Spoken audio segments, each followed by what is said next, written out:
भारत के 15वें राष्ट्रपति के चुनाव के लिए 18 जुलाई को मतदान किए गए। अब सबकी नजरें 21 जुलाई पर टिकी हुई है ये जानने के लिए कि द्रौपदी मुर्मू और यशवंत सिन्हा में से भारत का अगला राष्ट्रपति कौन होगा। लेकिन उससे पहले चलिए जान लेते हैं कि आज़ादी से अब तक भारत में बने 14 राष्ट्रपति कौन थे और उनके कार्यकाल और उनकी जिंदगी से जुड़ी कुछ विवादों पर आइए डालते हैं एक नज़र। और साथ ही इतिहास के पन्नों को पलटकर बात करेंगे उन तमाम किस्सों की जब राष्ट्रपति की ताकत के आगे प्रधानमंत्री तक को झुकना पड़ा। जुड़े रहिए जानने के लिए कि ऐसे कौन से राष्ट्रपति थे जिन पर गोली मारकर हत्या करने की कोशिश की गई। डॉक्टर राजेंद्र प्रसाद आजाद भारत के सबसे पहले राष्ट्रपति बने। एक्टिविस्ट, लॉयर और स्कॉलर रहे डॉक्टर राजेंद्र प्रसाद राष्ट्रपति बनने से पहले भारतीय स्वतंत्रता सेनानी और संविधान सभा के अध्यक्ष भी रहे थे। जवाहरलाल नेहरू और डॉक्टर राजेंद्र प्रसाद के बीच हुए टकरावों का सिलसिला बहुत चर्चित है। सन 1951 में प्रधानमंत्री नेहरू ने संसद में हिंदू कोड बिल को पेश किया, लेकिन डॉक्टर राजेंद्र प्रसाद इस बिल को लेकर नेहरू से असहमत थे और उन्होंने पंडित नेहरू को कई खत लिखे और इस खत के जवाब में सदन और सरकार के फैसले को चुनौती देने के राष्ट्रपति के अधिकार पर नेहरू ने सवाल उठाए। लेकिन डॉक्टर राजेंद्र प्रसाद पीछे नहीं हटे। उन्होंने लिखा कि राष्ट्रपति उतना असहाय नहीं है और सरकार और सदन पर भी पाबंदियां हैं। भारत के पहले उपराष्ट्रपति और दूसरे राष्ट्रपति रहे सर्वपल्ली राधाकृष्णन। कभी पेशे से शिक्षक रहे राष्ट्रपति राधाकृष्णन के भी पंडित नेहरू के साथ विवाद बेहद चर्चित है। सन 1962 में जब भारत चीन युद्ध हुआ, चीन से भारत की हार पर राष्ट्रपति ने नेहरू सरकार पर सवाल उठाए थे। उन्होंने इस हार के लिए नेहरू सरकार को जिम्मेदार ठहराया और उन पर लापरवाही बरतने का आरोप लगाया। उस वक्त के रक्षा मंत्री रहे वी.के. कृष्ण मेनन को बर्खास्त करने के लिए भी राष्ट्रपति सर्वपल्ली राधाकृष्णन ने नेहरू पर दबाव बनाया था और वे उसमें सफल भी रहे थे।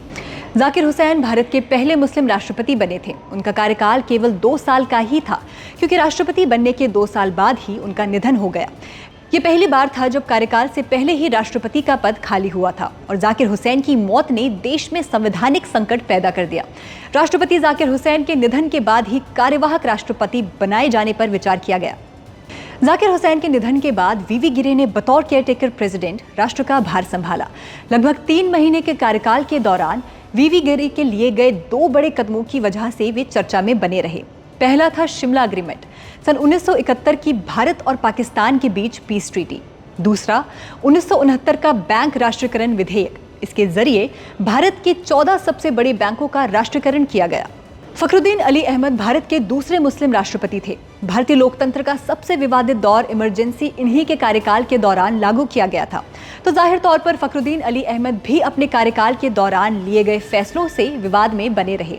25 जून 1975 को इंदिरा गांधी ने राष्ट्रपति को इमरजेंसी लागू करने के लिए एक फाइल भेजी, जिस पर राष्ट्रपति ने कैबिनेट की मंजूरी लिए बिना हस्ताक्षर कर दिए। इसी वजह के चलते राष्ट्रपति पर कई सवाल उठे।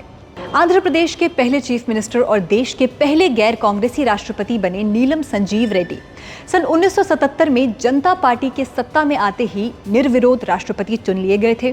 इंदिरा गांधी और नीलम संजीव रेड्डी से जुड़े एक मजेदार विवाद तब सामने आया जब 1981 में क्वीन एलिजाबेथ के बेटे प्रिंस चार्ल्स और डायना की शादी में जाने के लिए दोनों में विवाद पैदा हुआ। कूटनीतिक कारणों के चलते दोनों विवाह समारोह में शामिल नहीं हो सकते थे। तो इस पर रेड्डी ने कहा कि यदि सरकार उन्हें नहीं भेजेगी तो वो अपने हैसियत से जाएंगे। आखिरकार इंदिरा गांधी को पीछे हटना पड़ा। ज्ञानी जैल सिंह भारत के पहले और इकलौते सिख राष्ट्रपति थे और इन्हीं के कार्यकाल के दौरान ऑपरेशन ब्लू स्टार को अंजाम दिया गया था, जिसके बाद इंदिरा गांधी की हत्या और सिख विरोधी दंगे भी हुए थे। ज्ञानी जैल सिंह का कार्यकाल बेहद ही पेचीदा और मुश्किल रहा। 1984 में ऑपरेशन ब्लू स्टार के बाद जब वे स्वर्ण मंदिर गए तो वहां उन पर गोली चलाई गई और उन्हें जान से मारने की कोशिश भी की गई, लेकिन वो बच गए और एक अन्य शख्स की मौत हो गई। इसके अलावा राष्ट्रपति ज्ञानी सिंह तब भी चर्चा में आए जब उन्होंने राजीव गांधी सरकार के पोस्ट ऑफिस अमेंडमेंट बिल पर हस्ताक्षर नहीं किया। ये वो बिल था जिसके तहत सरकार किसी की भी चिट्ठी पढ़ सकती थी, लेकिन ज्ञानी जैल सिंह ने पॉकेट वीटो का फायदा उठाते हुए पोस्टल बिल पर हस्ताक्षर नहीं किए। ज्ञानी जैल सिंह राष्ट्रपति रहते हुए पॉकेट वीटो का इस्तेमाल करने वाले पहले राष्ट्रपति थे। केंद्र सरकार में वित्त और रक्षा मंत्री रह चुके आर वेंकटरमन भारत के 8वें राष्ट्रपति थे।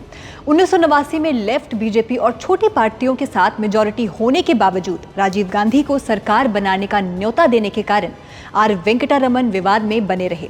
इसी के साथ राज्यपाल के मना करने के बावजूद तमिलनाडु के डीएमके सरकार को बर्खास्त करना और इस फैसले की आलोचना करने वाले बिहार के राज्यपाल को पद से हटा देने पर भी उनकी आलोचना की गई। 1952 में भोपाल के मुख्यमंत्री रहे शंकर दयाल शर्मा सन 1992 में भारत के राष्ट्रपति बने। 1996 में बीजेपी के पास बहुमत न होने के बावजूद उन्होंने पार्टी को सरकार बनाने का न्योता भेजा और जब अटल बिहारी वाजपेयी की ये सरकार 13 दिनों में गिर गई तो उनकी बहुत आलोचना की गई। बाबरी मस्जिद के विध्वंस के दौरान शंकर दयाल ही राष्ट्रपति थे और तब उन्होंने केंद्र सरकार और राज्य सरकारों की आलोचना करते हुए कहा था कि ये हिंदू और सभी अन्य धर्मों की सिद्धांतों के खिलाफ है।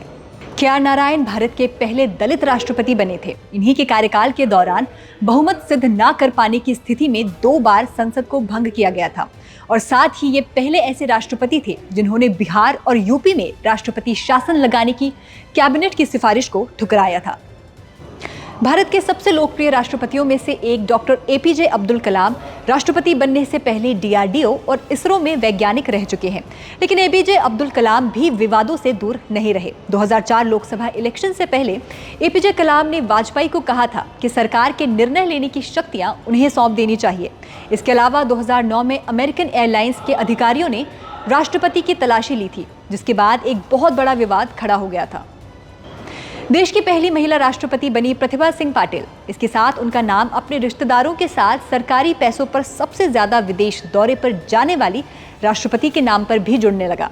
साथ ही 5 साल पहले ही मर चुके एक रेपिस्ट हत्यारे की फांसी की सजा को उम्र कैद में बदलने पर भी वे विवादों में बनी रही। वित्त मंत्री और रक्षा मंत्री जैसे अहम पदों पर रह चुके प्रणब मुखर्जी देश के 13वें राष्ट्रपति बने। प्रणब मुखर्जी ने 2016 में विवादित एंटी टेरर बिल को पुनर्विचार के लिए वापस लौटा दिया था, जिसके बाद वे विवाद में बने रहे।